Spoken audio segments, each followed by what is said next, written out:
of the last 24 days.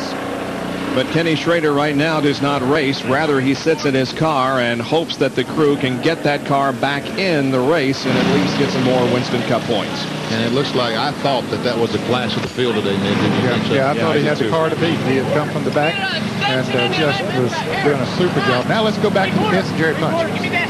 Well, gentlemen, still a lot of carnage here in the garage area. What's left of the mellow yellow Pontiac of Bobby Hillen you see here in the garage, and of course the crew working on it, Gary Nelson and all the Sabco crew trying to rebuild the front end. His car came into contact with the Western Auto Chevrolet Darrell Waltrip a little bit ago. They have not seen their driver, Bobby Hillen, who's been taken to the infield care center. They have heard from Bobby, spoke with him on the radio. Bobby said he was okay, but NASCAR rules mandate when you take that kind of lick, and it's a precaution, and it's a good one, I might add, that the drivers go be checked out at the infield care center, and that's where Hillen is. Now, they are working feverishly here to get the car repaired. Hopefully when they get the car fixed and Hillen gets out of the care center, they'll be able to get back out and pick up some points. Remember, Bobby Hillen in the top 10 in the point standings.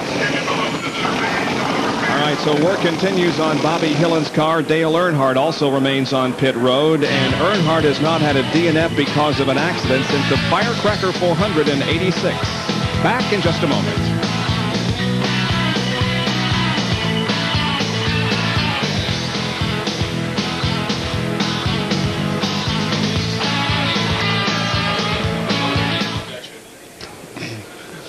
Okay.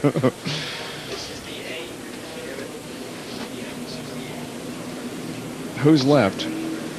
Irvin. I just hope they aren't running that commercial on the network showing Ernie Irvin by entering the contest. Yeah.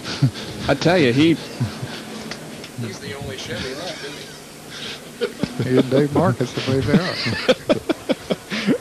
Boy, the lines are going to get busy now.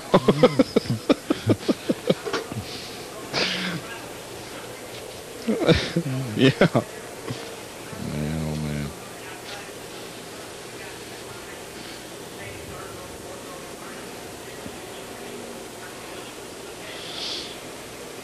Okay.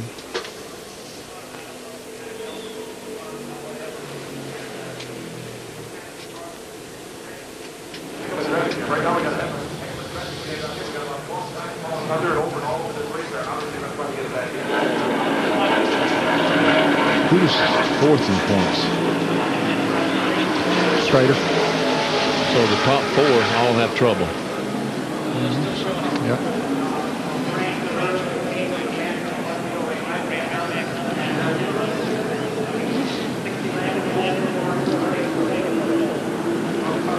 We are back at Pocono International Raceway in Pennsylvania for the Miller Genuine Draft 500. 76 laps completed.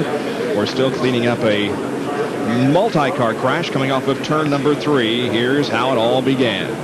You see the 12 car, that's Hut Strickland, just get tapped slightly by the 4 car, Ernie Irvin, the Kodak Chevrolet.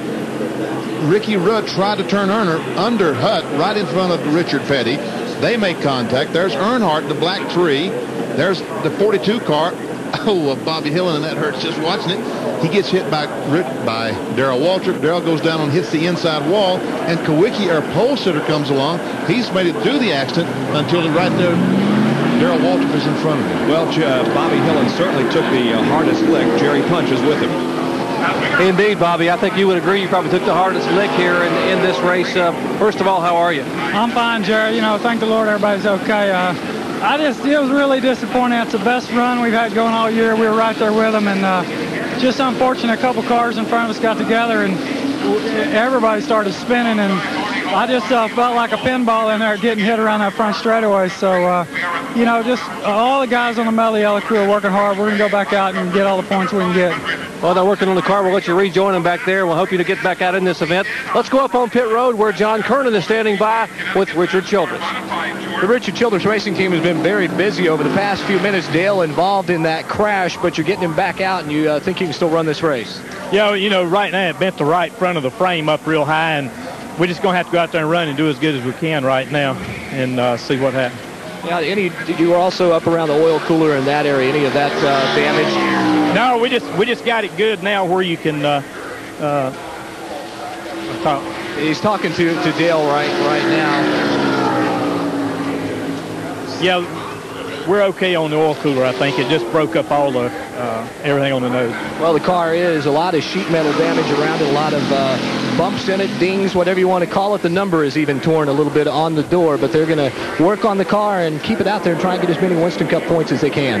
Boy, a lot of bent sheet metal. We're getting ready to go back to green. However, we haven't reached the halfway point yet, and that means you can still enter our Pick the Winning Chevy sweepstakes. Now, for those of you who have already entered, well, you may want to rethink things in view of what's happened in the last 10 minutes. Dial 1-900-933-9300. And if your entry is selected and you have given the correct Chevy winner, you could win a new Chevy Lumina Z34. So you still have the opportunity. We haven't reached the halfway point yet. We're only at lap 78, and we are about to go back to racing. Field comes off of corner number 3. The green flag waves from Doyle Ford, and here we go once again.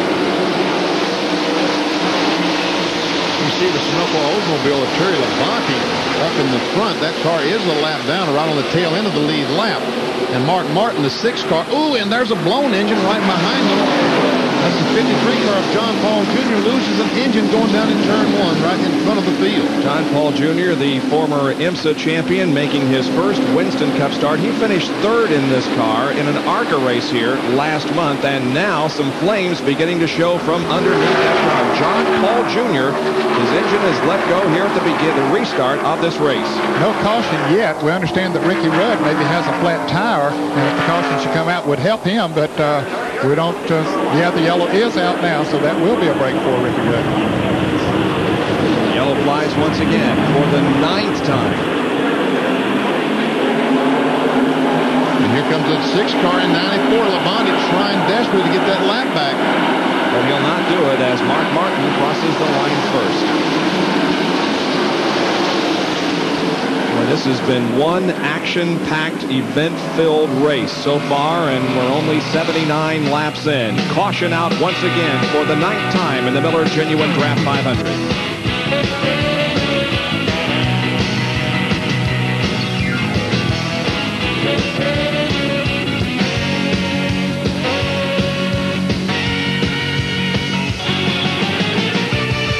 Okay. We have anything to drink up here? Anybody want